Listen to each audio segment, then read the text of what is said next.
You're watching the Chaos Protocol on Transplanar RPG, an all-transgender, people of color-led dark fantasy TTRPG show set in an original non-colonial, anti-Orientalist multiverse.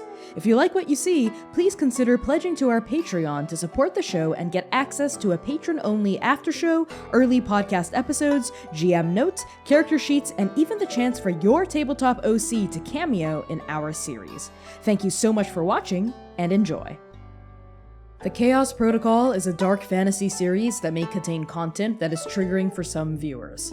Content warnings for this episode include fantasy violence, blood, monsters and monstrosity, hunting, caves, vast bodies of water, romance, complex relationships, death of loved ones, environmental collapse, climate disaster, and references to classism.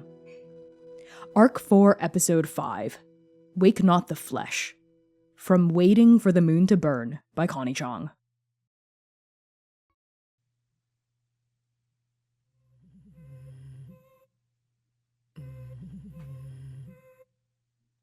Hungry.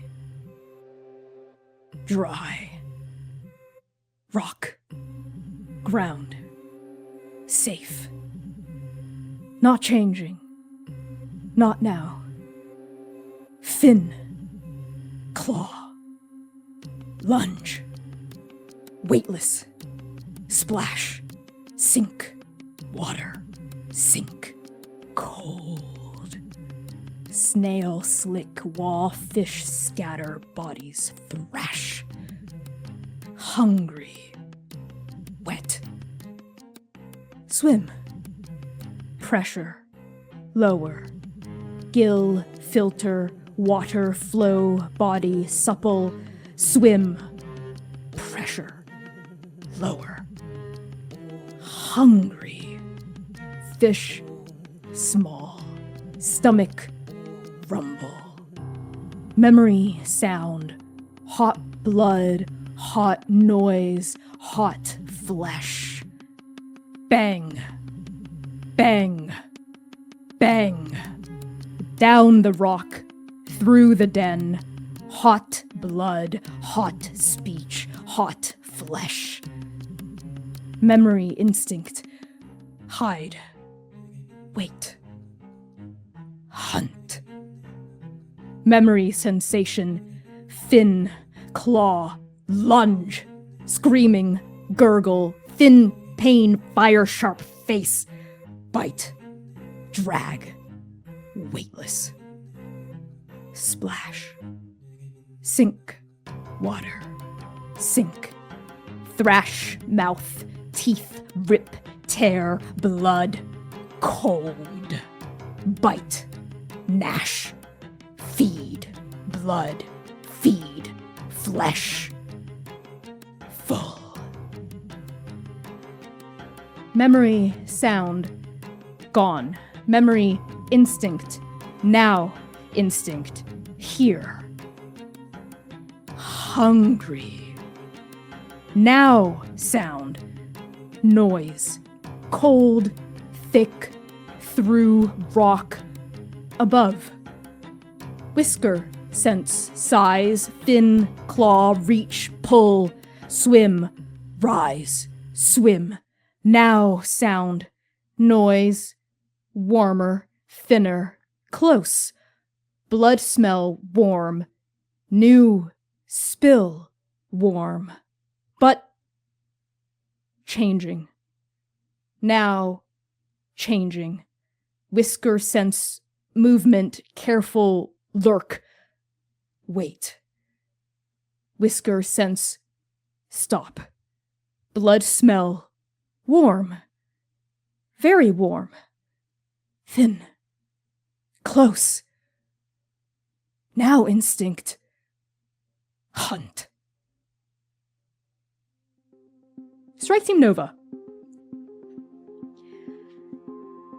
You descend into the vast, jagged tunnels of what used to be an underwater cove.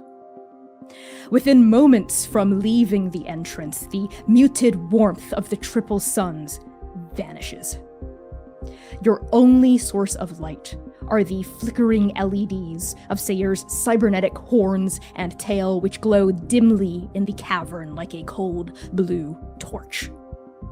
The smell of this place is faded and ghostly, just like everything else on this dying planet, but a memory of the ocean it used to be remains. A trace of salt hangs in the air, and with it, an echo of condensation. Limestone stalagmites jut from the ocean floor in thick, pointed cones, reaching desperately toward their sharpened siblings looming from the ceiling. The rough stone walls are pockmarked by uneven crenellations that ripple and waver under the light of Seir's cybernetics in a cruel remembrance of water. Outcroppings of dead, branching coral cluster along these walls. Their arms are long, thin, and erratic, like tongues of calcified lightning. At the lightest touch, these branches crumble into dust. Seir, you lead your family, your friends, your loved ones down this rocky corridor, following the notches you left in the ground not half an hour ago. But when you finally turn the bend and reach the fork in the road, you find something unfamiliar. In front of you are 3 tunnels branching left, center, and right. Yinghe turns to you, Seir, a look of confusion on their face. I thought you said there were 2 paths. I did. And Seir lowers. Connie, I made notches on the ground. You did? Where is the notch I denoted danger to? Because I did when I found that one area with that strange empty in. You cast your gaze around all 3 tunnels, and you don't see any notches on any of them. In fact, you don't even notice the strange lumps that were there down the right tunnel. It's just stalactites. Seir holds an arm out across the front of Nova as he's scanning through the walls and the ground looking for the notches. And I think you'll all see Seir like lean down onto his knees and starts, because it's dark in here, we're only illuminated by the cybernetic antlers, now glowing orange. And they're blinking very slowly as he touches the ground. Something's changed here. My notches are gone. There's a path of the... Xainan comes sauntering up, and while he does not radiate light, Seir, you can spot his eyes glowing, framed by both molten creation and the new markings that he's been wearing since we've arrived in the Apis Fuyumi system. He crouches down next to you, just kind of following your eyes, not here to critique your methods, but just trying to catch up with what you've done. And Seir points he's leaning onto the rebar, and we see the top of maybe the hollow part of the rebar, a little groove, and he taps on it, looking at the floor. I denoted markings along the walls and the floors around here to show us which path to move forward and which had danger. Now, there were once 2, now there are 3, and all my notches are gone. That's not good. No, it isn't. It's smart to check regardless. Lumièra will also appear behind Xainan, trying to get a feel for the area, looking around, trying to feel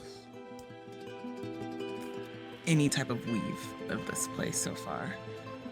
Okay, yeah, Lumièra, why don't you make me this is gonna be a survival check to see if you can sense what is amiss here, what's going on in this strange biome. So I'm going to say you will need 2 successes to get a clear read on the general vibes of this place. You do not have situational advantage. Is anyone helping you? Yeah, Seir, how do you assist? Seir, because there are now 3 branches, Seir now leans his head, crouching on the ground, onto the floor. Because if there is an additional burrow, he's trying to listen for noises to hear where a new path may have happened. All right, that sounds good. You lean your head down and you're going to communicate to Lumièra if you hear anything amiss. Lumièra, are you harnessing a relevant tool or power? I'm gonna use archaeology again in this area to see. Okay, so you'd like to, that's actually a feat. Never mind, backtrack. Nope, I don't have anything else. I'll just roll these 2. My bad. Okay, sounds good. Cool. We need both of them to be successes. Would you like to burn any resources to juice your rolls? No, not right now. All right, we need 2 below your survival score. What's your survival score? 10. 10, okay. Oh, that's lovely. Oh, okay, maybe not so much. I only got 1. Okay. 1. It's a natural one, but a 1. Oh, natural ones are good here, but yeah, we needed 2 successes. Not so good here, yeah. So Lumièra, how do you try to investigate this place? Are you just scanning with your eyes, or do you interact with the environment physically?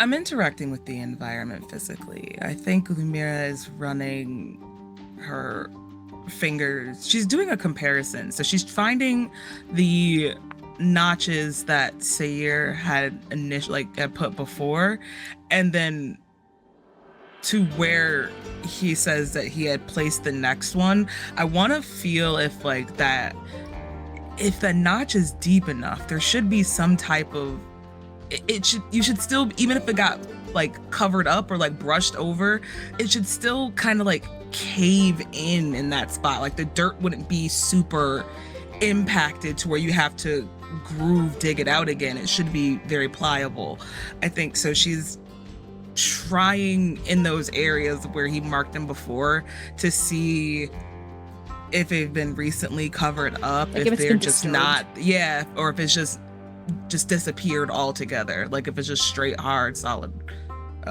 Yes, Lumièra, you touch the places on at least the left, the right, and also the center corridor where Seir indicated he had left a mark of danger, trying to find maybe if dirt has been disturbed, anything like that. And you can tell instantly that no, it's like Seir never left the mark in the first place. And this rock too, it looks as old as the rest of the rock in this tunnel that you're standing in. It's not like a new corridor opened up recently. This is all the same cove. And Seir, that's what you get as well. As you put your ear against the ground, you don't hear, at least in this area, any vibrations of creatures or anything digging like that in your vicinity. It just is the empty silence of an oceanic cavern gone to seed.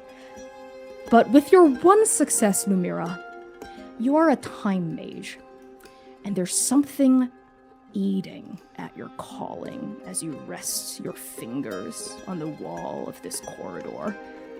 There's something, it's tugging on a gear. It's like a little grain of sand stuck between the clockwork. But with your failure, you can't tell exactly what it is. Something magical, perhaps, amiss. Something in this milk ain't clean. I don't like this. If it is at all helpful, the tunnel that I saw something in was on the leftmost side. Is it the leftmost? The leftmost. So logically speaking, it can only be the middle and the left corridors that are the most dangerous. But unless something else occurred here, I don't know. That's assuming something physical happened and not something else. Everything on this planet, just assume it's dangerous. just assume. We cannot just go guessing. Every step we take, we plan. It's a nice try, Seir. Let me take a look. Seir steps back. And Xainan steps forward to look and listen down the tunnels. Having moved past the lost notches, he's fighting back the pain that is still just kind of present. His hand still burnt, his chest still aching. And there's this sour snarl on his lips. He doesn't mean it to be cruel to Seir, but it doesn't go away. And as he steps forward, he looks down each of the 3 tunnels and tries to look, listen, and smell for danger. Okay, that's also going to be a survival check. I'm also going to ask for 2 successes. Okay, I do have situational advantage. reconnaissance. That is a separate feat. So if you'd like to use reconnaissance instead, we can roll for reconnaissance. Or you can roll specifically to look for danger. The goal here is reconnaissance. Okay, then let's do reconnaissance. This does technically count as a new location because the last time you used this feat, you were out right by the middle of the quote-unquote crater. So make me a survival check. We're looking for as many successes as possible against your 12. So you do not have situational advantage. Are you getting assistance from Seir or Lumièra in this moment? The bulwark will always step up for Xainan. And Seir will lean against, as you're searching all 3 corridors, Seir takes point leaning against one of the walls of the others so that you can focus each of your attention on one without worrying about something prowling out from another.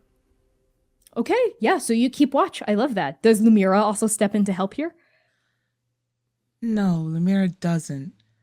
However, what she does do is she watches Xainan diligently, right down to the breath that he takes right before he moves left or right, every single step, every direction his eyes glance. She takes note of all of it. Okay. You observe Xainan closely, like a hawk. Xainan, are you harnessing a relevant tool or power? I don't think so, if I'm completely honest. Okay, would you like to burn any resources? I think we just gotta roll it. Okay, so roll 2d20. Your maximum number of successes is 2. Well, I only got 1, but Okay. I got 1. Okay, so would you like to ask what hazard, trap, or ambush is hidden here? Uh-huh. I assumed that was the one you'd go for. Okay, sounds Yeah. good. Yeah. Xainan, you smell the air. This strangely empty, vacuous air, the particulates of dust that still linger in this corridor, tickling the back of your esophagus. You listen. You listen and you hear your own heartbeat. You hear Lumièra's breath coming in and out. You hear the occasional staticky whine coming from Seir's cybernetic horns. And you look. With Seir's paltry torchlight, you can only see about 10 feet deep into each tunnel unless you specifically take more steps forward or back. So using Seir's light, you allow your own gaze to sweep over this unknown cavern.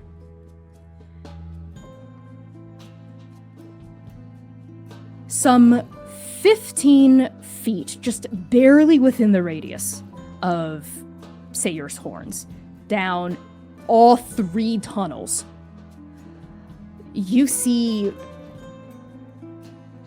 uneven, large, and misshapen outcroppings at the base of stalactites hanging from the ceiling.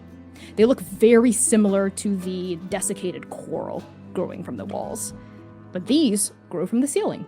There were none growing from the ceiling up until this point. That is the hazard that you clock in the back of your head. Something about that doesn't feel right. They're in all three. Great. As he lumbers forward, Lumièra, you see a focus in him. You've seen it a few times, but there's desperation to this one. You can feel it as his breath actually gets less and less, the disciplined breathing of a sniper, as he is thinking through how to hunt. Not how to survive this situation. He is looking to find the target, to find what's next. He is all goal-oriented right now, and it is written all over everything about him, which is why he is ignoring taking care of the wounds. He walks carefully forward and stops just underneath that coral in the ceiling. Not close enough to be standing beneath it, but close enough so that when he indicates, there is no mystery as to what he is pointing at, and he just motions. That. And then he points at the ceiling, all of these tunnels. They are only right there.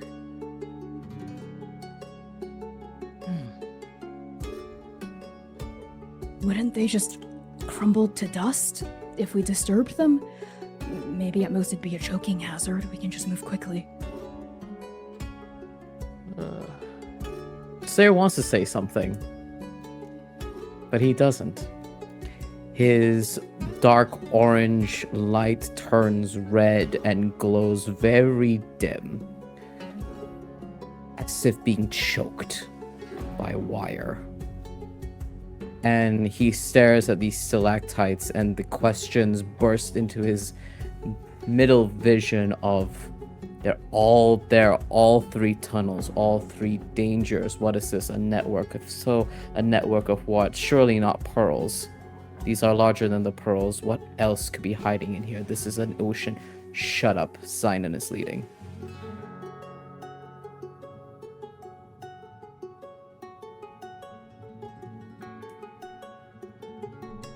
We gotta move. Where? I could. They're in all three. And if they're not any place else, what exactly would they be hiding? I know a trap when I see one. Xainan looks to the floor looking for a stone. Oh, like a loose piece of rock? Sure. There are very small pebbles, little pieces of granite. None of them are larger than a marble. If you want a larger stone, you'll have to kind of Doesn't have wrench to it be that off of big. the wall. Okay. Xainan, who's been fidgeting with that pearl ever since Seir handed it to him, can't throw that. That's worth a house. That's lives. Puts that in his pocket. Picks up a stone instead, and with a quick sidearm is going to heave it at one of those things. Okay, in order to successfully hit your mark, I need you to make a grit check. You are at least 15 feet away at the entrance, and you're throwing it at the ceiling, which is another like 12 feet above your head, and you can't quite see it because it's kind of dark. So I'm gonna say this will require 2 successes, because there's quite a lot of these growths. Yeah. So you don't have situational advantage. Are you getting assistance in throwing this? I don't think anyone can help you huck this. Yeah. I do not know how I could. If Xainan called Seir over to light it, maybe? Sure. I would say that having light is a baseline expectation we have here. I don't know if that's extra help. Okay. I agree. This is all you, Zai. A relevant tool or power as you're throwing this? You're not shooting it, you're just hucking it. No, because the shooting is loud. This is so Okay. funny. You need 2 successes, you're only rolling 1d20. Would you like to burn a resource to bring up your pool? Maybe we just call this the L now. You're so real for that, Kai. You're so real for that. Oh, Like, I'm gonna it's just so call it funny. L now. Yeah, Xainan is so used to acting alone. He's not asking people for permission on what to do next. He is picking up a rock and throwing it. He is not leaning on the tools that he actually has, which is new people to this environment with new skills. So no, I think he just picks up a rock and hucks it. And Okay. for fun, I did roll a 2, but that doesn't save him. No, definitely not. So I'm gonna say logically, the three of you could just stand here and keep throwing rocks until one of them hits. But with your failure, this is what happens. Xainan, the first few pebbles you huck go wide. But the fourth or fifth one, as you aim it and you throw it, your aim is true and it hits one of the coral growths at the base of the stalactite. But instead of the coral crumbling to dust from this impact, it just bounces off of it like it's made of stone and then hits the ground and rolls away. I want to check the ground. Okay. You scan the ground with your eyes. What are you looking for, Lumièra? Trapdoors. What's it? Triggers for traps. Anything along the Like lines a of that. depressed plate or something. Yeah. Well, we're really dungeon delving here. Skyrim. Yeah. Skyrim depressed plates. Yeah. Absolutely. Yeah. Lumièra, with your survival check from earlier, which was a success, you don't see anything like that. Certainly nothing made by mortal hands. This looks like a natural limestone cave. You don't see knobs, you don't see switches, you don't see tripwire, nothing. Okay. Seir now steps. And seeing that the when we were talking about the stalagmites, Stalactites. tights From the ceiling. down, Yeah. from the ceiling down. How is it a situation where we're going to have to squeeze past them, or is there like walkable space between it, or is it going to be a squeezing situation? If you're gonna try to avoid where they're hanging, all of you Yeah. could hug the wall on either side. You could make it work. You're eyeing the width. You could maybe like squeeze by, but you'd have to go single file on either side.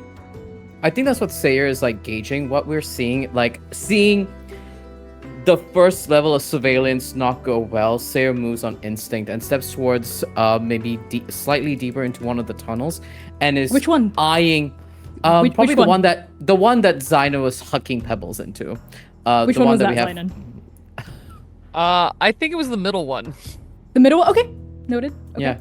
And I'm not entering the stalactites, but Seir is measuring the width to see if it could fit, because he's big. So if it can fit him, it could fit everyone else. And he looks and he turns to Nova. We can't stay here.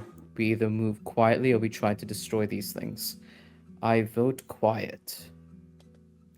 I as well. I agree. All right. And he looks to Yinghe. Because Yinghe has patience. Mm-hmm. I'll take the front. Can you take back? Yes. Do you still want me to hold on to Patience? Please. And he looks down at Patience. Watch them for me, please. Thanks. Of course. Okay, let's hug the right wall, I guess. And he's holding Yinghe's rebar and is going to hold it by the base with two hands. And that's going to be like the... I don't know how long. I didn't ask. How long is this rebar? This is really cool and important, actually. Maybe 3.5 feet long. Yeah, so he's holding it out so it will be like maybe 2.5 feet ahead. So he has that space. So he's holding it like how you'd hold a katana outward like this. Oh, while we're sure. moving. I love this. We are fully dungeon delving with like the stick in ahead of us Yep. and everything. Okay. I'm so not what- touching that. I'm sorry. What is the marching order? We have Seir in the front and Yinghe in the back. You're all backs to the wall. Who's after Seir? I think it's Xainan with his rifle just tucked under his arm. Okay. And then Lumièra and then Yinghe. Are you cool with this, Samm? Okay. Yeah, I'm Sounds muted. good. Sorry. Is this the first time we've asked what's the marching order in Chaos? Maybe Yes, 'cause now maybe it one actually other matters. time, but Terrifying. Okay. So we're trying to go slow and quiet, or are we going fast as possible, or are we trying to break even there? Slow and quiet. Okay. I need our leader, Seir, to make me a survival check in this moment. You do not have situational advantage. I do not. Yes, Xainan. I was gonna say, can I be helping with this one? How are you helping Seir shuffle along? Spotter scope up, like looking down the tunnel for hazards ahead that he might be able to spot. Rifle on my shoulder. Rifle on my shoulder. Okay. Yeah. Okay, I'll give that to you. We will need 3 successes to get through whatever this is unscathed. So that is Jesus. 2 d20 in the pool so far. Are you harnessing a relevant tool or power? Can my rebar be a tool? Because I'm using it to scope ahead. If not, I would pitch that I'm using my climbing gear to keep everyone close. Because I don't want tunnel shenanigans to keep us separated. Okay. Neither of these would be relevant, but you Okay, can that's fine. just say that you're doing this. Okay. Yeah. I do not want to be separated from my crew, and I need 3 successes. Yes, that's only 2 d20 in the pool. Will you burn a resource? We need to. Okay. What do we have? Let's look. You have 2 Bonk. provisions left, 4 energy and 6 protection. You can flavor this however you'd like. That makes sense. You could have scavenged from the kestrel. Protection. Let's see. What do we got in the protection? Cannon-sized boons, mechanical parts. That doesn't really help me. Really? I think Seir's energy is waning, and I will burn a provision to eat some rations. Just so That he will can bring keep you his down to focus up. 1 provision. Oh, is it so just you know. one? We need Yes, to you update have 2 this. Oh my provisions. god. Yes, I have We need a to update suggestion it. for you. Yes, Protection, you could please. use a ship piece to act as a shield or something. Yes, And I'd hold love it to do out. that. Yeah, okay. Yes, please. So we're bringing protection down to 5. That'll give you 3 d20 in the pool. All 3 need to be successes. Would you like to burn another protection? Bring that up to 4 d20? Increase your chances? No. Okay, okay, we need 3 successes. We're counting on you, leader. Roll for it. Don't say that. Don't put that pressure on him. That pressure on me. What'd you get? Fuck, no. That's only 2 successes. That's a 1, a 6, and a 16. Maybe if you'd burned another resource, who knows? Okay. This is what happens. Seir, you pull out a piece of the broken ship. You hold it up as a shield. I assume you're angling it in the direction of the stalactites. Yeah. And also, yeah, maybe Specifically occasionally over Xainan, I think, because Xainan is got 2 Right behind hands you. on the rifle, so he couldn't react to something on his side. So the shield is Absolutely. over Xainan. And you have your makeshift sword, this piece of rebar, in front of you, probing it into the darkness so you don't run into something unexpectedly. All of you shuffle, slowly and carefully, your backs scraping the rough-hewn stone wall behind you. There are also outcroppings of this coral on the wall, but as soon as you bump into it, any part of you that makes contact, it just plumes into dust.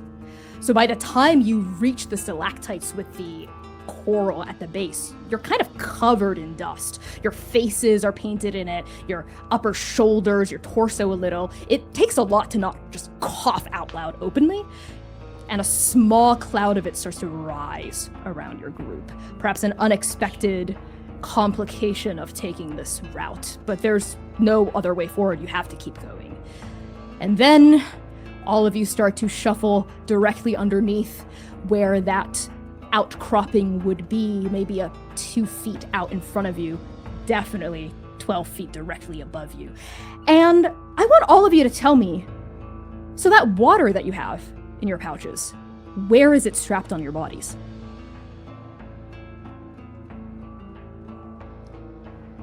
Waste. Your waist? Okay. What about Xainan? Same. Waist for Lumièra? Xainan's is, I think, like over his liver. So kind of in front? Or Yeah, in like the back? tucked into his coat, right over his liver. So right Okay. on his stomach area. Okay, I like that. That's close to where you were wounded, yes? Maybe slightly south of it. He was wounded. He was wounded in his chest, chest, okay. closer to his heart. But yes. Hey, Understood. What the fuck is going on with this line of questioning? I don't like this line of questioning. No, I don't either. I don't like Yinko's this at water all.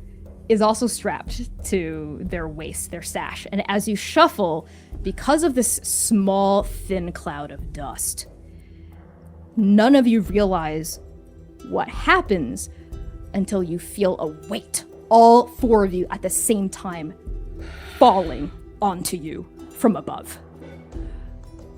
Four of these corals detach from the ceiling, their hollow needle-like arms extended, pivoting downward, falling like a javelin.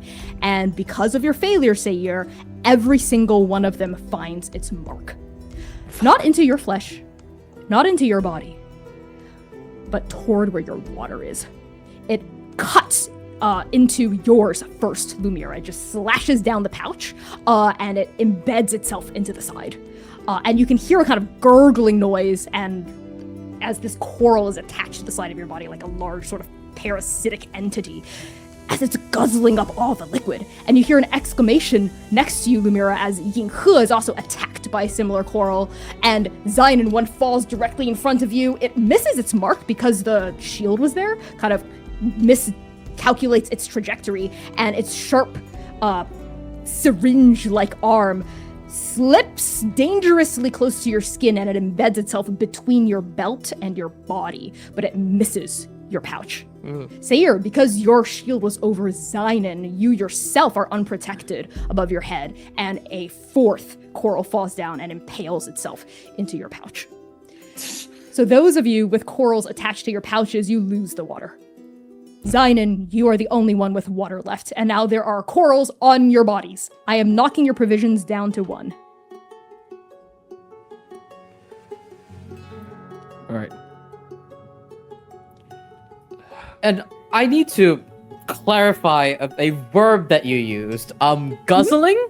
Are they like leeches and attached to us and guzzling? Terrible. Looking down, you see that the mass, the rocky mass of the coral that's attached to the arm is kind of pulsating a little. Even though it's stony, it seems to have an organic mass to it.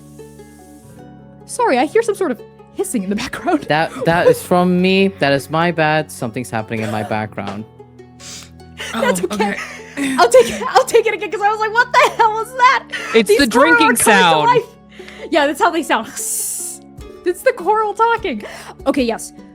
Seir, the rocky mass of its body is pulsating with each thirsty, hungry gulp this object, rock, creature takes. And you can hear the water. You can hear your precious lifeblood coming up through the needle as it pulsates. It seems to be enjoying itself, gorging itself on it. And it's surprisingly light. It's almost like just a piece of cotton candy with a stick lodged into the side of your pouch.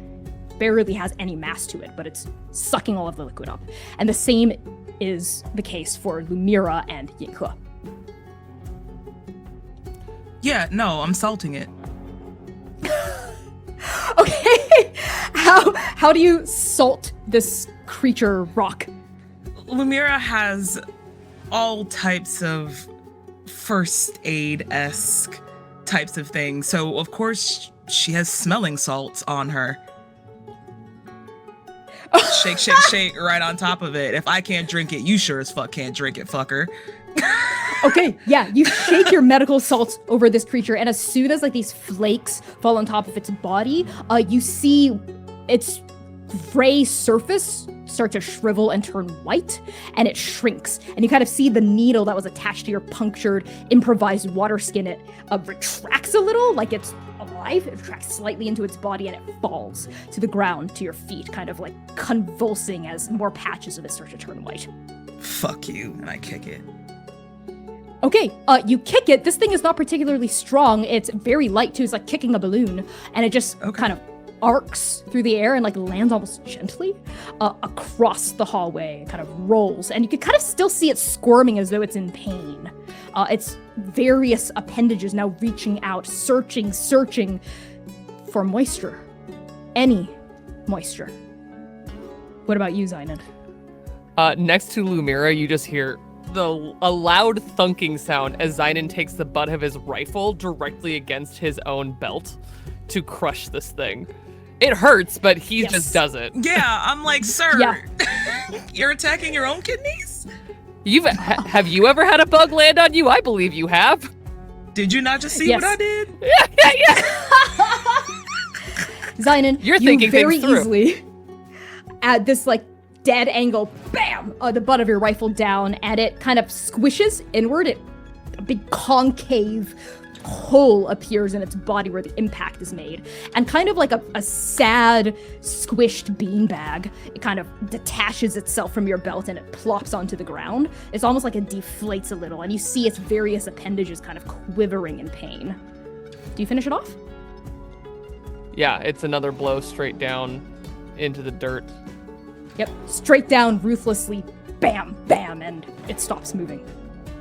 Thankfully, your water skin is still completely intact, with that little bit of liquid in it.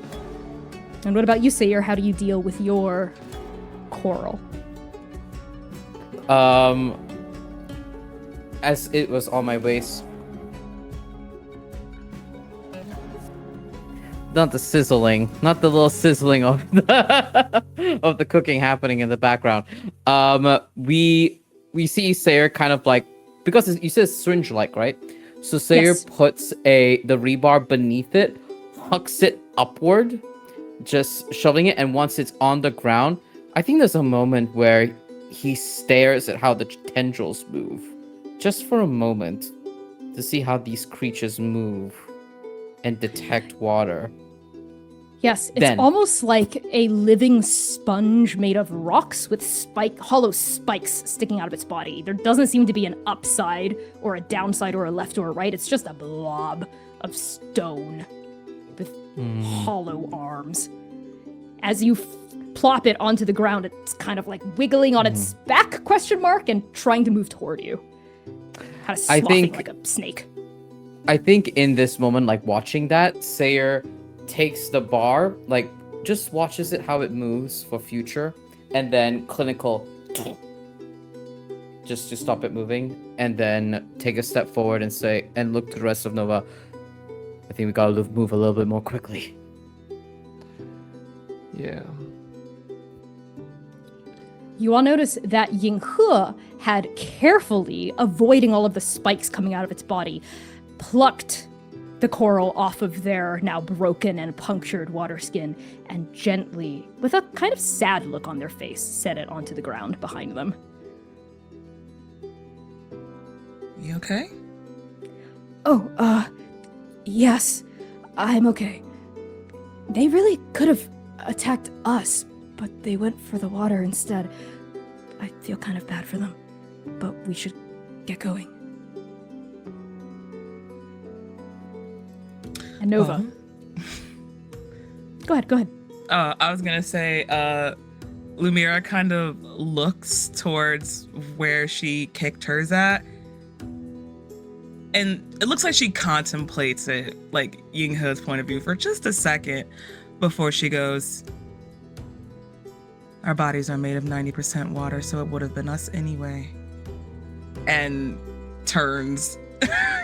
As she turns, she's met by Xainan, who just nods and says, "It's kinder to just attack us outright," and turns to start walking. Nova, you continue down this corridor, and fortunately there are no similar such incidents with these hanging ambush predators / rocks. And as you continue to maneuver your way down this central passageway, you notice just how labyrinthine this cavern is. And you see tunnels that defy the possibilities of simple two-dimensional travel. You see tunnels in the ceiling, of this cavern that lead up and curve away. You see tunnels in the ground, too, that kind of curve down and out of sight. And you can imagine what this place would be if it were filled with water and you had freedom of movement to explore every angle. But because you are stuck to the ground, you continue forward, unless any of you specifically want to go down or up.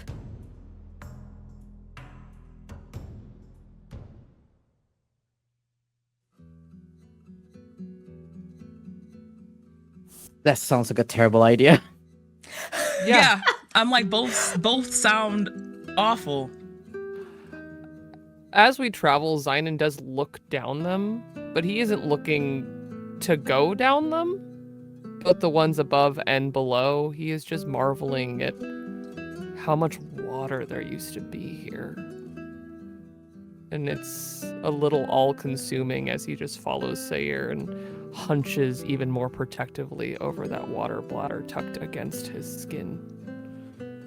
Yes, the last of your provisions left. Precious, precious water. Seir, you lead Strike Team Nova down this cavern through these winding maze-like paths, and you have to make many more decisions now. Many more decisions about where to turn, where to go, where not to go. So what guides you in making these choices? Air. Seir is looking for pockets of air. This is an underwater cavern. We are escaping a dust storm. If the longer we stay here, we risk oxygen deprivation.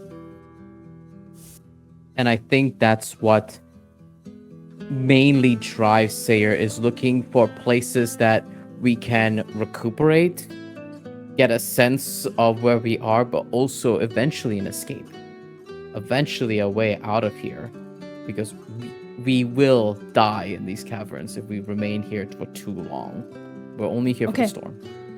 Okay, so you quite literally follow your nose, trying to scent fresh air, any air, better air than here, avoiding places that seem to have stagnant or stale air. So I just need you to make me another survival check to see how I just long... need you to roll. I just need you to not fail. Just don't fail this. To see how long it takes you to find a safe place. So I'm going to say that this is 2 successes required. No situational advantage. I will just give you assistance because I'm assuming Lumièra and Xainan are pitching in, lending their insights, keeping their eyes out for dangers. Are you harnessing a relevant tool or power?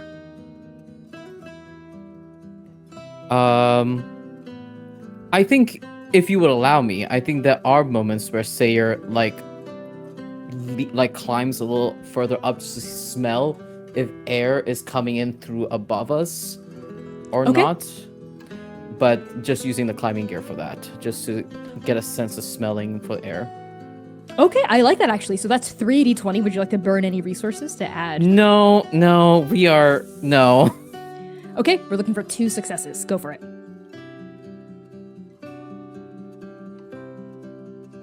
We have 2 successes. You need to be retired. You keep rolling above 10s. I'm sorry. Your Seir die is going into the wham chair. Dice jail. I'm crying. Rolled a 6 and a 7. Okay, perfect. That means you are able to find a safe place, safe-ish place, pretty quickly. And in fact, the climbing gear does come quite in handy as you use a little bit of the harness to lift yourself up maybe about 10 feet to sniff down an entrance that is kind of high up off of the ground. You smell something different. Something maybe fresh, saltier than usual, and could it be? Could that be moisture? A promising passageway 10 feet off of the ground. Do you choose to lead your team down this? Seir, hanging off of the grappling hook, smelling this moisture, leans down towards the rest of Nova. Smell moisture up there. Salt. No shit. No. Let's go. Actually. And Seir, lowers himself. He keeps the hook there. Leans down the rope, and I will act as the stool for everyone to hook themselves up onto the rope to climb up. Perfect.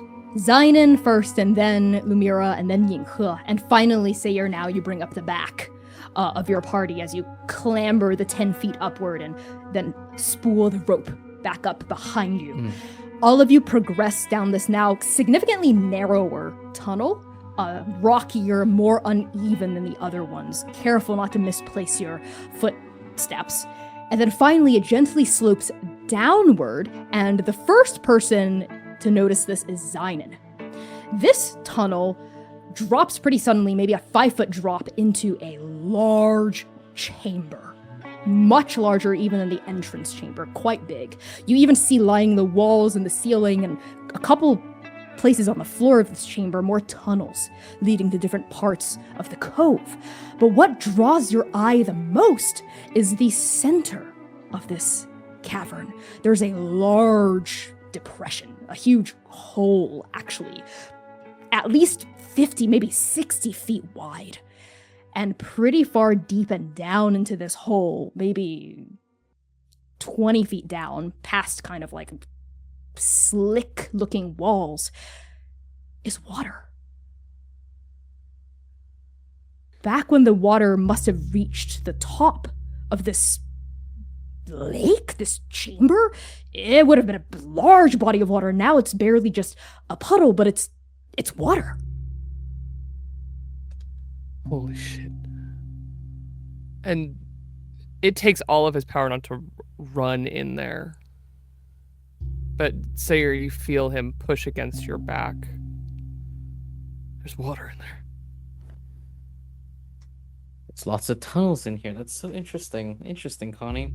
And this water, does it look clear, sandy, salty? If it's been here for a while. What does the water look like?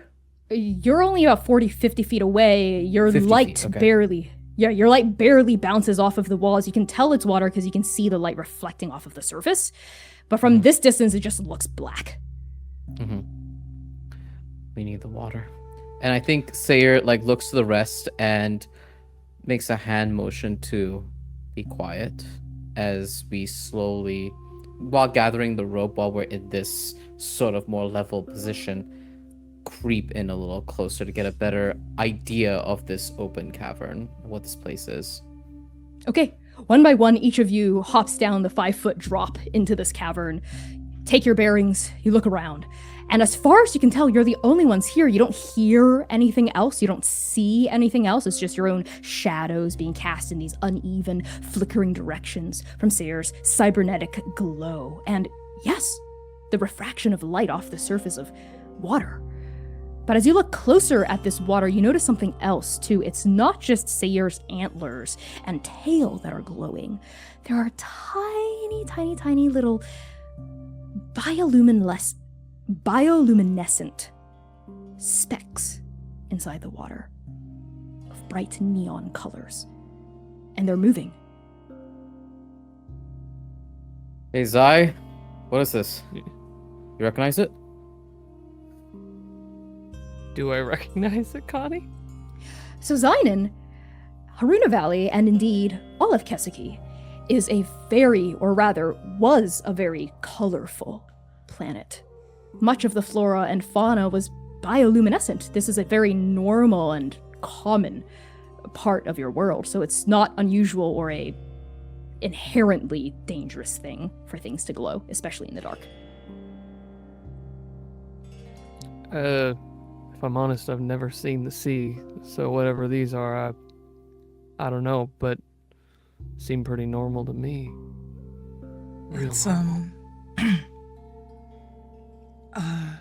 it's bioluminescent. Certain chemicals that are in the water, they react with water to a bunch of different things.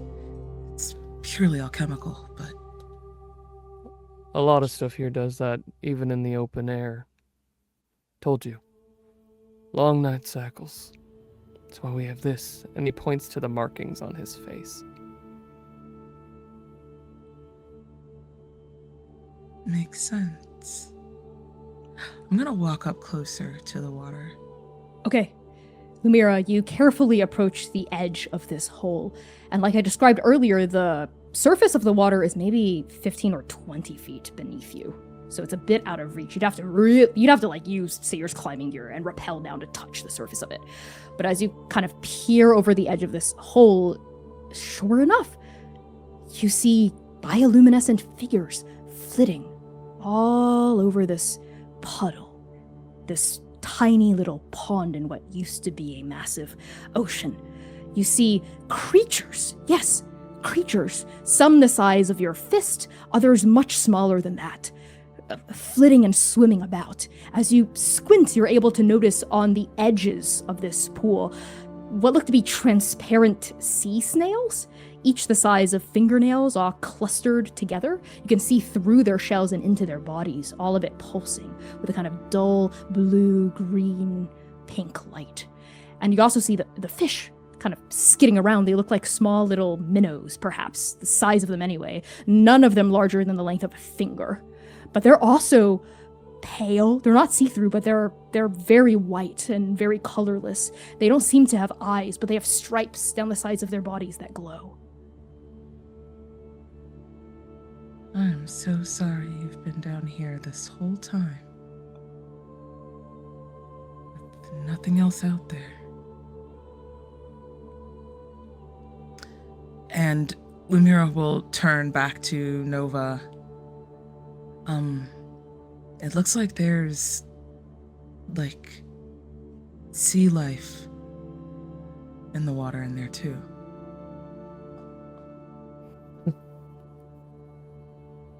We should,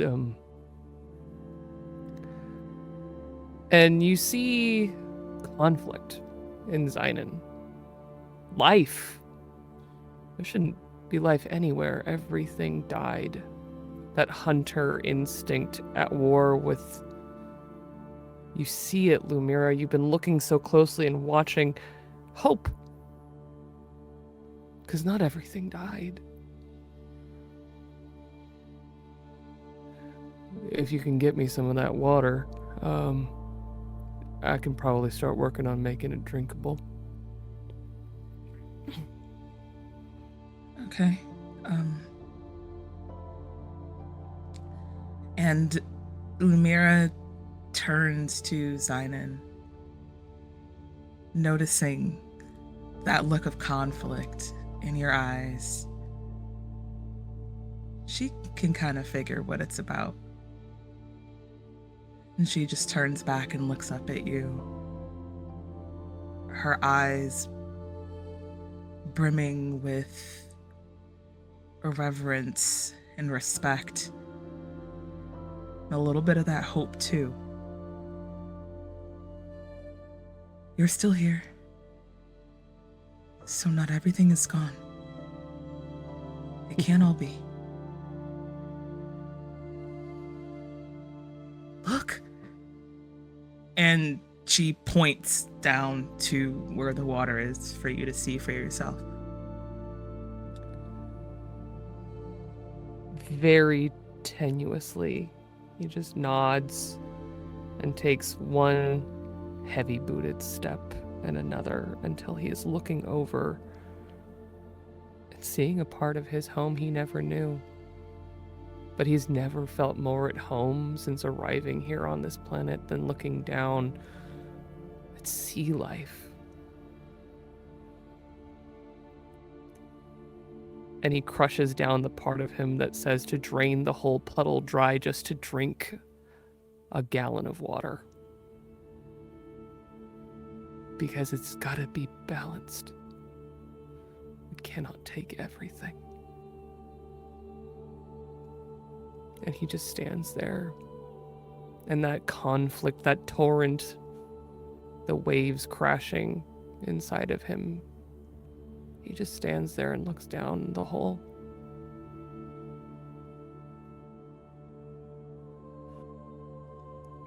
Sensing the stillness in this moment, the glow of marine life and hope emerging around us, I think Seir's bright red light that is flickering and glitching from the troubles before turn white, loading from tip to tail, base to antler, staring at this beauty, and we see little speckles of pink begin radiating up these antlers and tail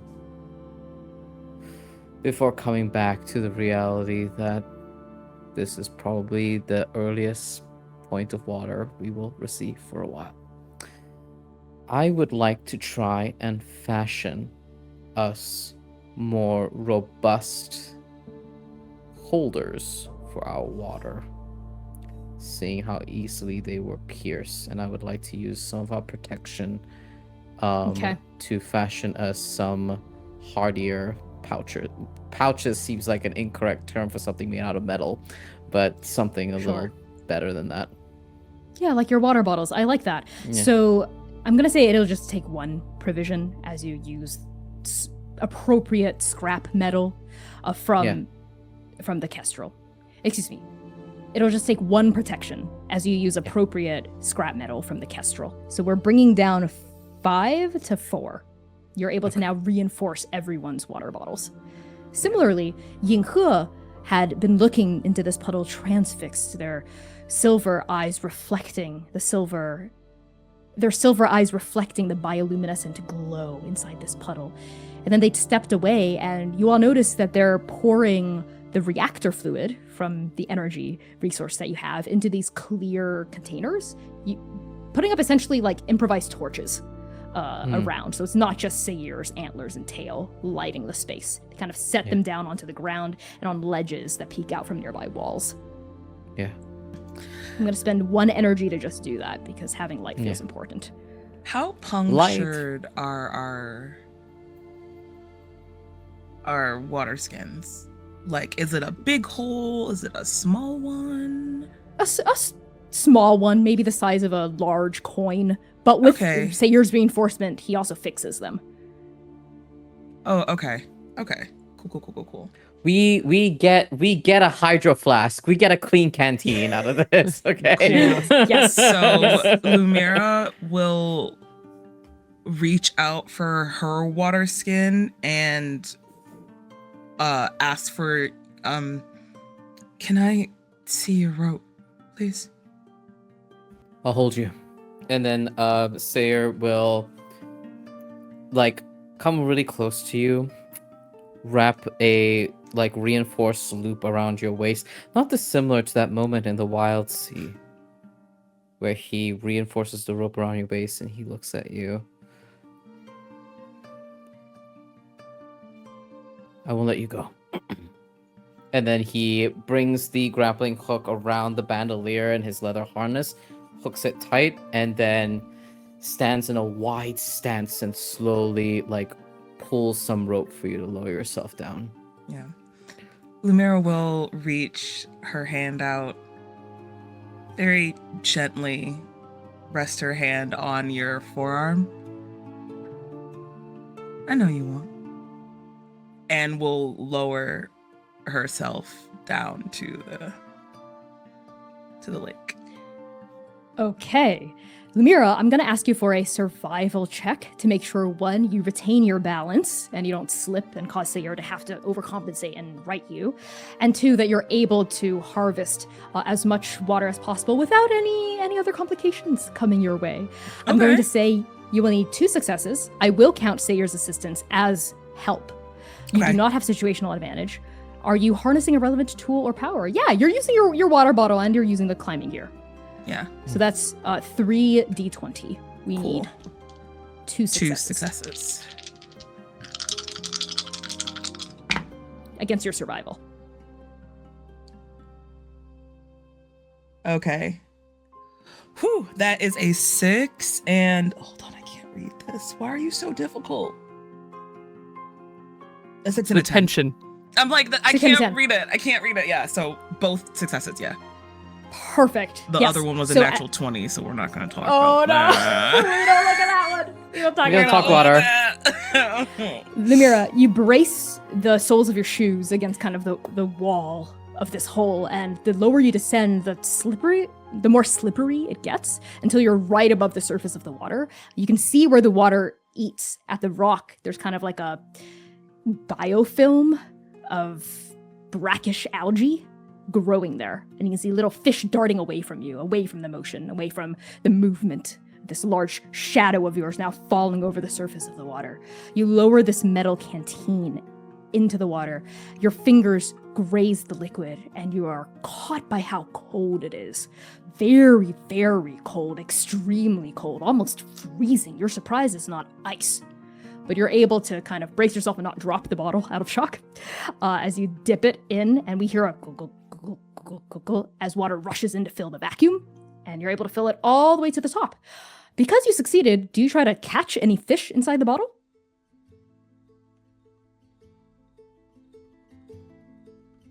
Yeah. Okay, how many? Maybe probably enough for each of us. So It's like 4 fish. yeah, or at least try Okay. to. They're like really little baby. small. They're little They're baby like tiny ones. little baby minnows. Yeah, Okay. some are very Minnows as are I a can. great survival food.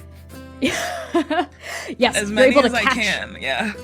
Perfect. You snake the bottle along as you hold on to the rope with one hand and brace with your feet, and then you snake it through and you catch 4 minnows, and they don't even hop out of the surface of the lip of the bottle. And you're able to kind of tug on the rope and help Seir repel you all the way back up to the top, barely sloshing any over the edge. Lumièra will do that each time for all of all of the empty canteens. Perfect. Because you succeeded, you can very easily do this. So by the time that you're done with this Lumièra, we have 3 full bottles of salt water and enough minnows for all 4 of you. Xainan, you still have your half-filled, quarter-filled bottle of purified filtered water. While Lumièra and Seir were doing this, what were you doing, Xainan? Xainan was doing something that the others have never seen him do. Lumièra's seen him cook, which is probably the closest that comes to this, but he's doing something almost like reflex. He starts digging a hole, packing it with probably a little bit of materials, even if it's just pulling pieces of his clothing off and throwing it into this. He's packing it to create a small fire, to boil the water, to purify it, so that we're not drinking salt water. And over it, he takes his large shawl, shakes it out as best as he can, and creates a catch for the water to humidify into so that he can purify the water. Okay, Connie doesn't know how saltwater purification works, but Xainan, does. is this how you purify Yes. saltwater? Okay. Yes. All right. What are the choke points in this process? Where could it go wrong? There's a lot of things that could go wrong, honestly. Okay. It involves lighting a fire. It involves the water precisely dripping into a container so that it doesn't resalinate. It involves making sure that all the materials involved are clean enough to then drink the water basically out of them. There's a lot of places that could go wrong. Okay, good to know. Okay, first things first, I will give you all one provision from the little minnows that Lumièra was able to harvest. And why don't we have you start this process, but we can resolve what happens after we have a chance to settle in. So I won't ask you for a check yet, Xainan. Okay, Lumièra and Seir, you notice Xainan's trying to start a fire, maybe carving out a little hole in the rocky ground, moving pebbles and rocks aside. Yinghe finishes setting up these impromptu torches. And at this point, all 4 of you are able to reconvene around where Xainan is, as Lumièra hands the bottles back to their respective owners. I think Seir has a moment where he's staring at the little minnow that is swimming around in his bottle. It was hard to And- catch. I'm sorry. No, I was just thinking about how she'd do the same thing. Probably keep hers as a pet. Yeah. Name it something absolutely egregious, like Mm. lockjaw Yeah. Yeah. And he like looks at the minnows.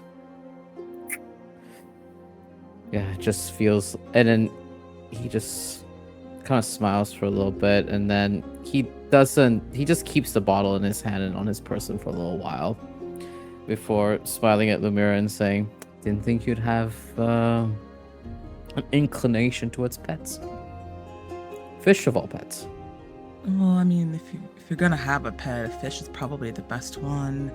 There's no shedding, there's no walking that's involved. You don't really have to do much cleaning up after it. It kind of is just settled in its one spot, and you know it's not really gonna go anywhere unless it decides to jump out, which I think they do sometimes, but that's neither here nor there. Seir just listens you. intensely. Seir like chuckles and just says, of course you'd consider every practical consideration about a pet before grabbing one." Do you know me at all? No, I do. Lumièra just kind of smiles at that and nods. You do.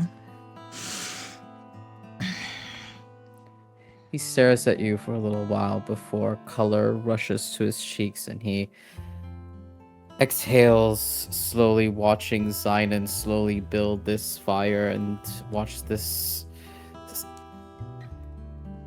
desalinization process begin.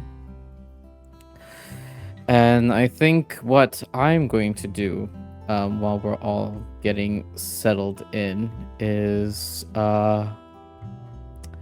check on the Oracle, who's been sitting in my pocket this whole time.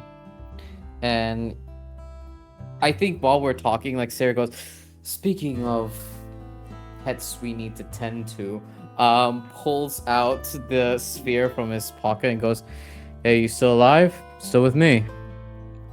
The broken lens crackles to life, and red light beams out from the Oracle's mechanical eye. And the Oracle says through its little speaker, "Yes?" All right.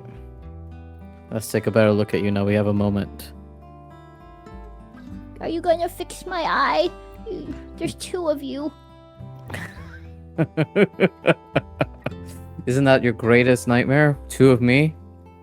Well, there was Sing, but we aren't. Never mind. I would appreciate you fixing me. No mechanic, but I'll try. And he takes a look. Question for you, Connie. Among the parts that I have, from the Apani Kestrel, how much do you think I would need to expend to be able to get the Oracle not as miserable? I'm not saying 100% fixed, but like at least not as miserable as they are right now. I would say 2 protection. You'd have to spend some scrap, because this droid is pretty intricate. It requires specific parts, some of which you have, but they're quite valuable, like copper wiring. And I think we see Seir stare at the radio. Fingers tracing over the knob and the switch, and hearing the empty click. All right, sit still, and I will expend that to get the Oracle fixed rather than fix my radio. Okay, we're bringing down protection from 4 to 2. As Seir, you kind of sit down on the ground and you tinker with your tools, gently kind of working your way at the Oracle's chassis. The Oracle lets out the occasional, Oh, it tickles. Ow! Stop Just moving. kidding. It doesn't Stop hurt. moving. Thank you. Oh, that's my butt. Oh, Now you thanks. made it weird. You're weird face. Hey, I could stop Sorry, fixing you're you fixing- anytime. I know. No, please keep going. You know everything echoes in here. I'm aware. Gonna get me in trouble. And Seir, like, I think, like, screws in a copper wire while trying to fix the Oracle. You're able to patch up a lot of the Oracle's internal components and kind of get their broken eye to kind of suture together a little. Like you kind of use a bolt to secure the top part of the crack and another little bolt to secure the bottom. So there's still a crack through the glass because you don't have enough tools to replace the glass entirely, but it won't crack any further. I mean, you'll still see a little bit of double of me, but hopefully we're more aligned. Yes, it's like you just kind of have a ghostly after image now. Like somebody's hovering around you. But Yeah, it's that's okay. nothing new. It's much better now. I guess thank you, or whatever. Would you like me to hand you to Lumièra? Yes, please. Okay. And Seir picks up the oracle very, very gently in his hand and walks over to Lumièra, holds it out to her, and goes, "This one wants you now." Are you being nice? I'm being very nice. And Seir, as you hand the Oracle over to Lumièra, your fingertips brush briefly.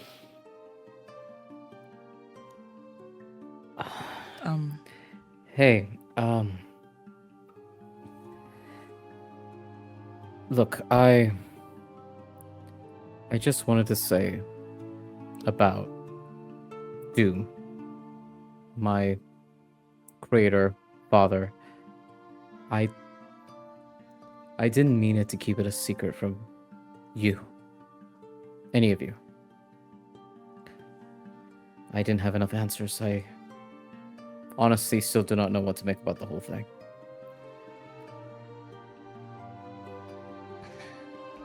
Listen.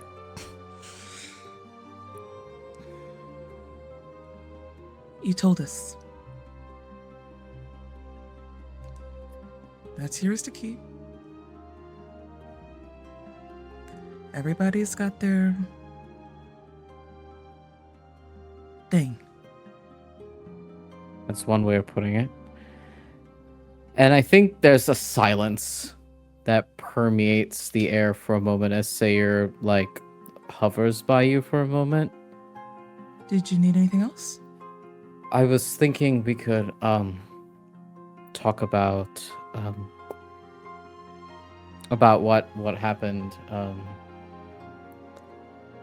What? Hmm? What happened? What are you talking about? In Seir's mind, we are pulled back to the shores of the Red River in Inferno. The feeling of your lips against his. The moment between life and death upon which he had hovered. The moment where we broke the journey and continue together to break every promise, every oath we've ever made to Transis and again end the journey. And sees you answer his proposition with a question. And I want to ask you, Lumièra, how tired do your eyes look? And how do they look as they're tired?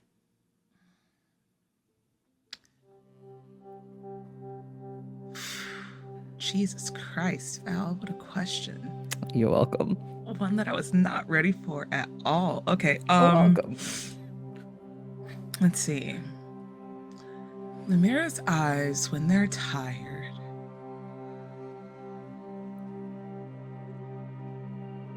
For one, don't have that sparkle behind them. That one that you see when she's reading a book or she finds something new that's interesting or she's learning something new or when she sees you. Kind of dull. Her typical stoic, I guess in a sense, body stature. She typically carries herself in very upright, rigid posture, much more relaxed and slouched.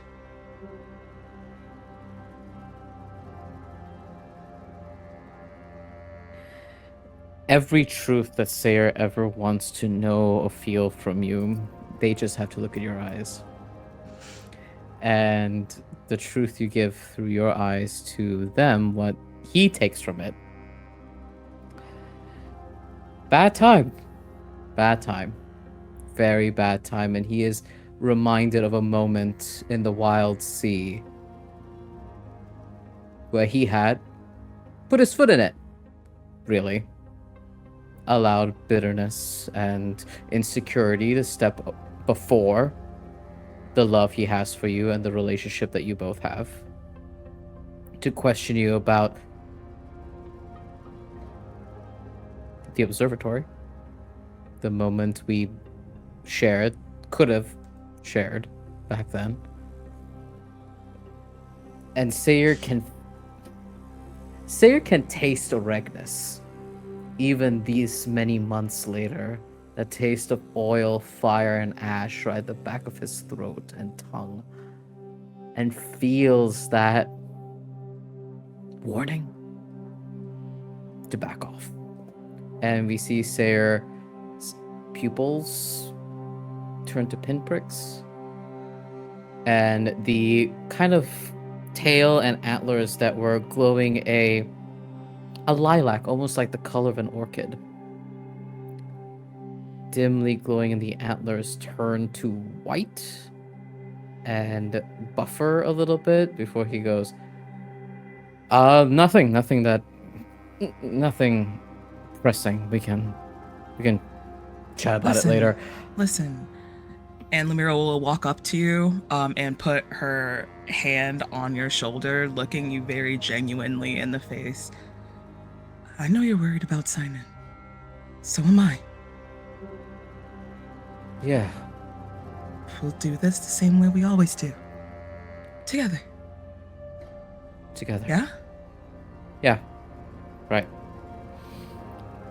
And Lumièra,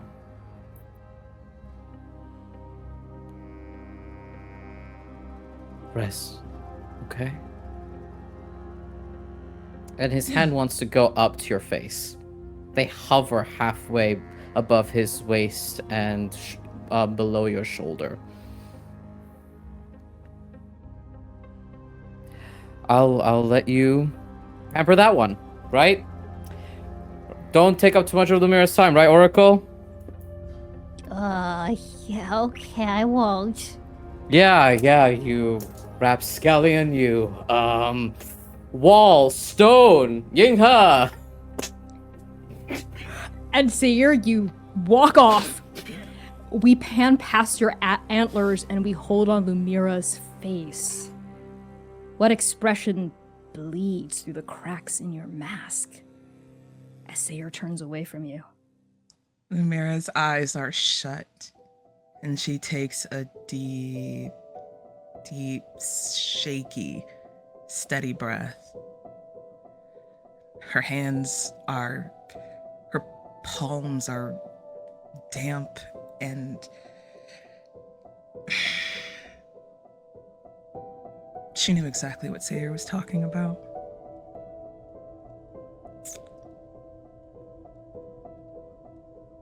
But just like any other time now, it's not the time for it.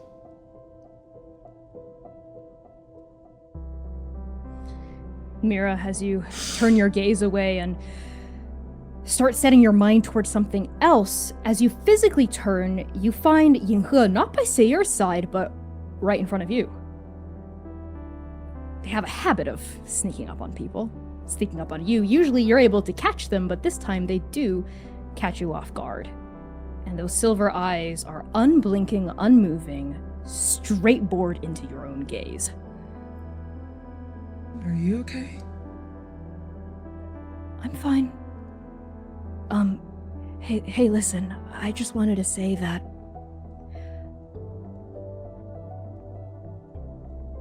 it means a lot to Seir that we can be there for him after his big, revelation.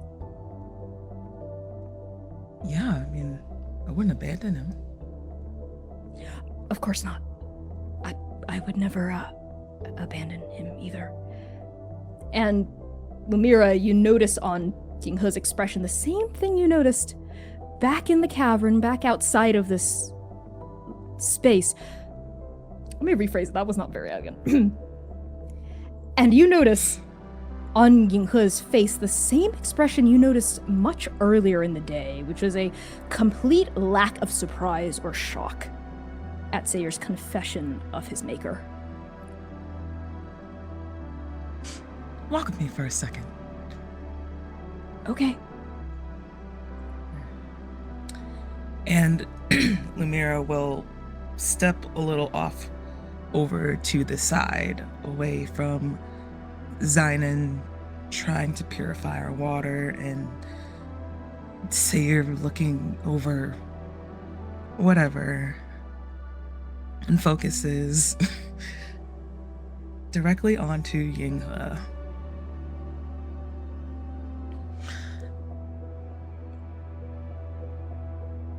You didn't seem so surprised. You knew, didn't you? Yeah, I did.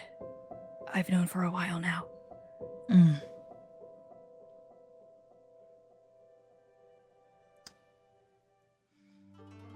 I mean,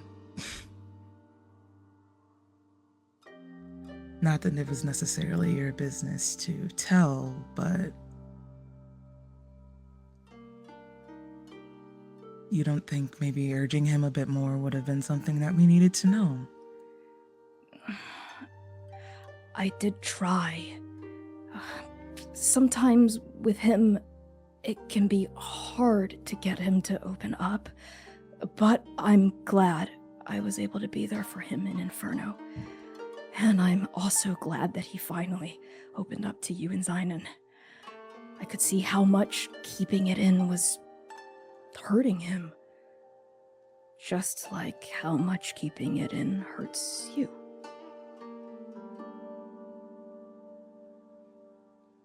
Lumièra staggers back at that, almost like she got slapped.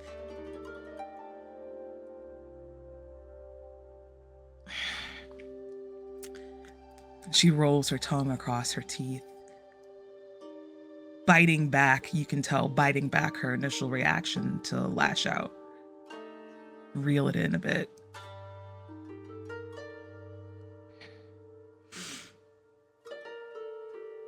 Let's just take a look at my track record, shall we?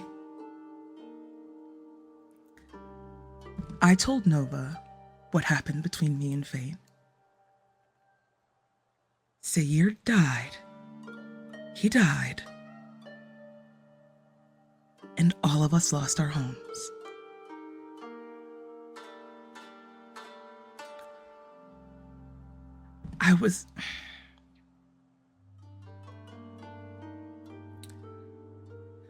When I open up, people die. People lose homes. They don't know where their next meal is coming from, let alone the roof over their head or whether or not they have a safe place to sleep at night. So forgive me, Yinghe, for keeping it in. Maybe I don't want anybody else to get hurt. Yinghe doesn't look angry. They don't look confused. They don't even look sad. They just look thoughtful, open, and honest as you speak truth to them. They take all of it in, tilt their head a fraction of an inch to the side. Those eyes have never left yours this entire time. Then they say unblinkingly, "Well, what if I wanted to be hurt by you? What if I could take that pain 1,000 times and give you mine? What if that made it hurt less for both of us?" Lumièra kind of quirks her eyebrow at that for a second and then smiles. Doesn't necessarily reach her eyes, but she nods. And she walks up to Yinghe and places her hand on Yinghe's shoulder, using her thumb to rub soft, comforting circles into their shoulder blade.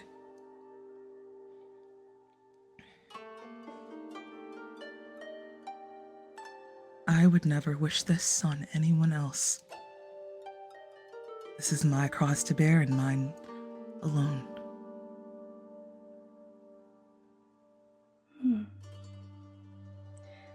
You can tell there's more Yinghe wants to say, but also the weight of what they shared with you, this willingness to be hurt, this open-armed embrace of the pain you bring. It hangs between you. It needs time, Lumièra, as all things do. It needs time to percolate. And we pan across this moment between you and Yinghe to find Xainan. Xainan, you have been hard at work trying to make fire catch.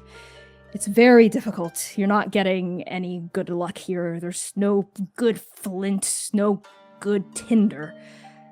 And as you're checking your equipment, checking your salvage and scraps for something good to set this fire with, what do your fingers wrap around and pull out? He finds that hastily placed pearl. It wasn't so hasty that he was ever going to lose it. Because even though here, in this world of dust, it means nothing. It's a rock. He could have thrown it at that coral and it wouldn't have mattered. But he can't let go of the weight of it. Pearls weigh almost nothing. But it's almost like a burning coal. He thinks about what it's worth, but not just what it's worth in the before. How many barrels of water it could buy them now. But if this is what they were mining here, what it cost the miners that used to swim through these tunnels, what this one pearl means.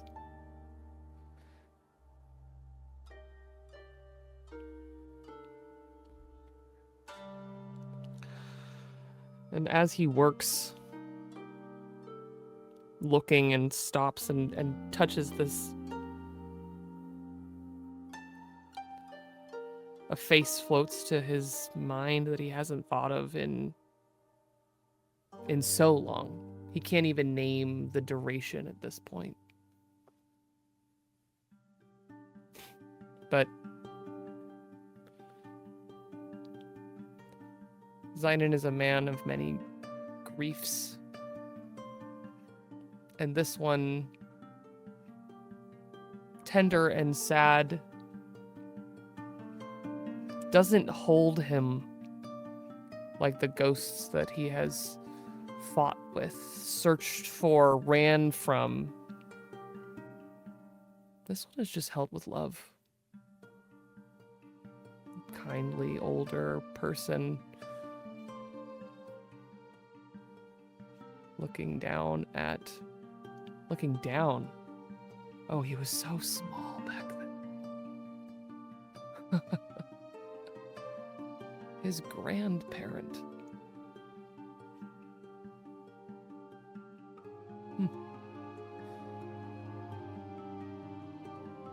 He wonders for a moment if they would have known how to desalinate the water. Probably.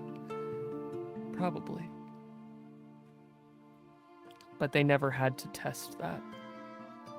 They've been long gone since before the dust. Since before he was even an adult. Before he ever even held a rifle. A stock to his shoulder, an eye down the scope. He was just a kid.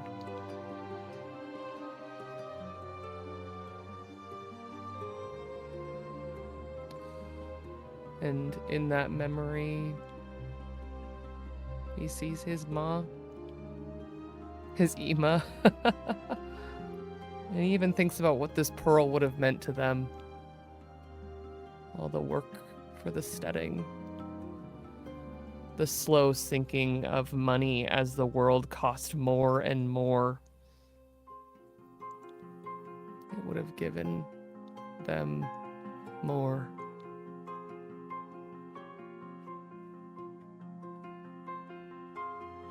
Instead, all he can do is try and tend a pot not worthy of Xainan Esch's kitchen, made out of a bottle, some scrap from a crashed shuttle.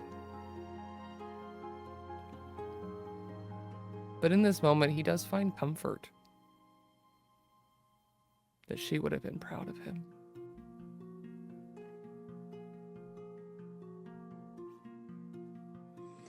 As you roll the pearl between your fingers, considering the weight of it, what it could have bought back then, what it might still buy now if there were people left to trade with. The stories that your grandparent used to mutter, used to murmur and talk about in low tones around a fire while you sat somewhere nearby, too young to truly understand it, but still the stories lodge in your memory. Snatched words, emotions felt more than anything. A kind of accepted bitterness that so many working folk of Kesaki seem to hold, an accepted bitterness of what the corporations demand of them. The back-breaking labor that Xainan's parent went through. You remember, they were old and they were gone before you were a teenager even, but they used a cane, they had a prosthetic limb. Their bodies bore signs of that labor, even from when they were young. They, speaking of the mines, not a pearl mine, a different kind of mine, but the stories are so similar, the stories resonate. Stories of quotas, you remember that term, quotas the workers had to fill, the contracts that were never skewed in their favor. The demand, the drive to take and take and take from the land, from the animals, from the sea, from the mountains, from the lakes and the rivers, and water itself. You roll all of these memories, these stories, these words around with the pearl between your fingers. That's when Seir returns to your side. That's when Yinghe and Lumièra return to your side as well. And Strike Team Nova, very quickly, why don't each of you tell me how you get ready to rest here? Whether you try to sleep, whether you try to take watch, what it is that you do as we settle down.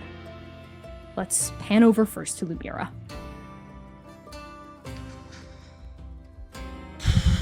It's been a lot today. But you know how like when you look into a ring light for too long, and then when you look away, the imprint of that light is still within your vision?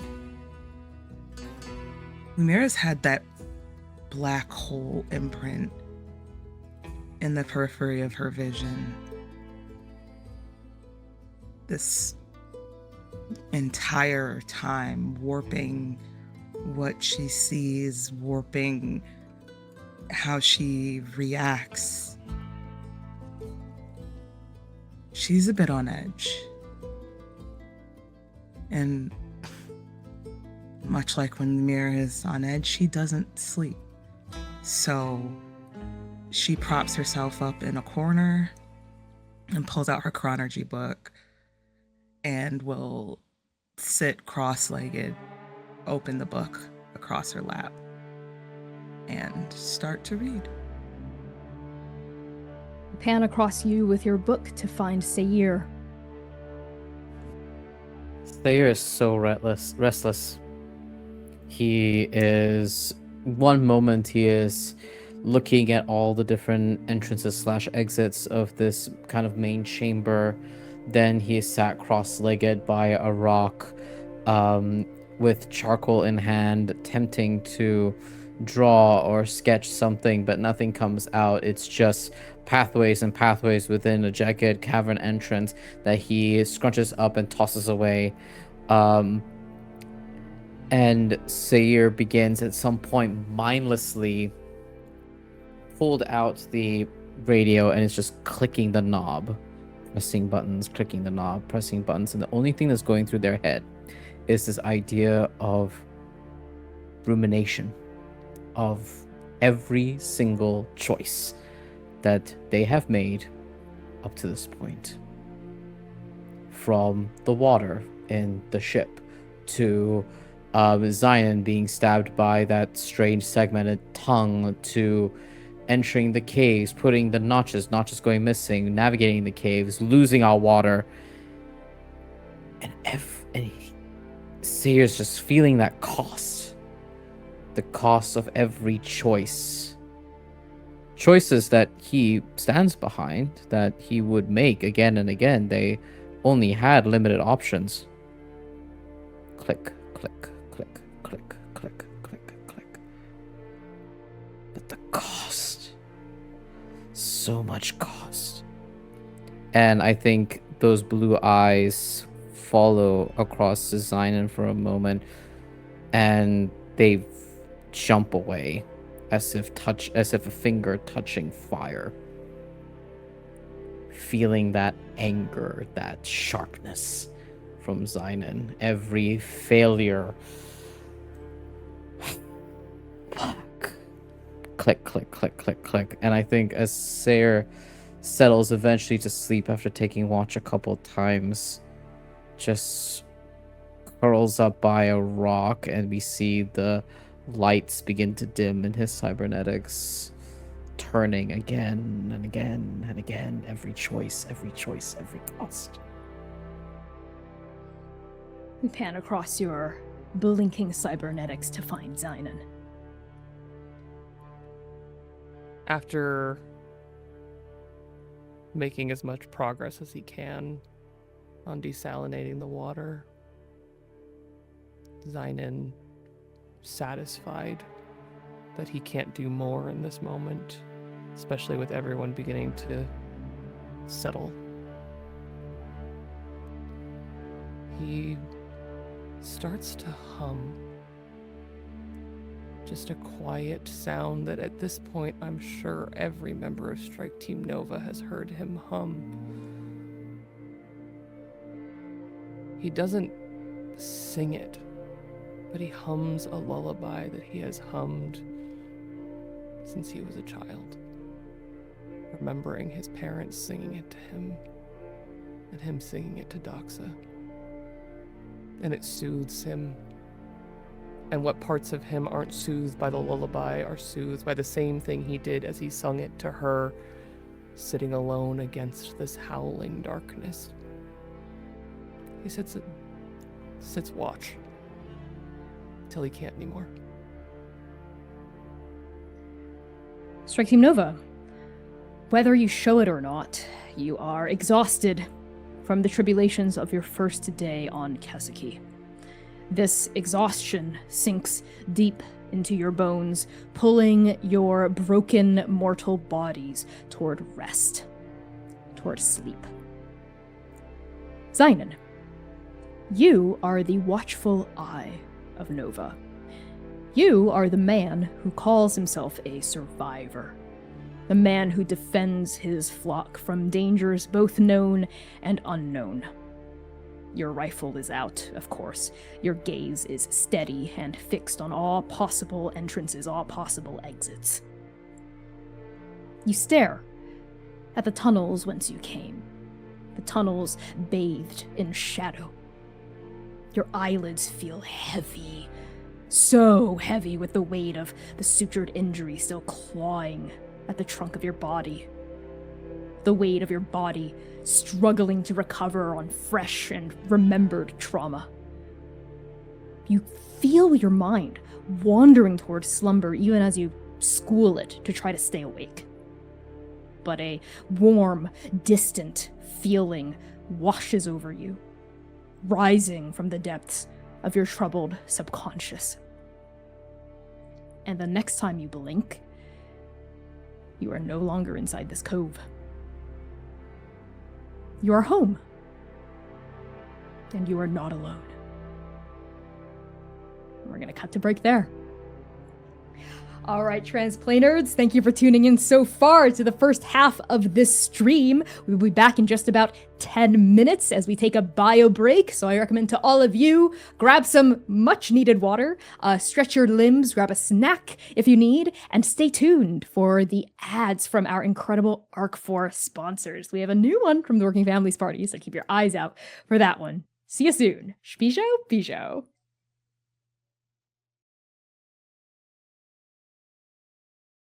Hello, Transplay Nerds! It's your favorite part of every Chaos Protocol stream. Sponsor Connie time. For Arc 4, we are thrilled to partner with the Working Families Party, a progressive third party in the United States building a multiracial coalition of working class people to make our communities a better place to live for everyone.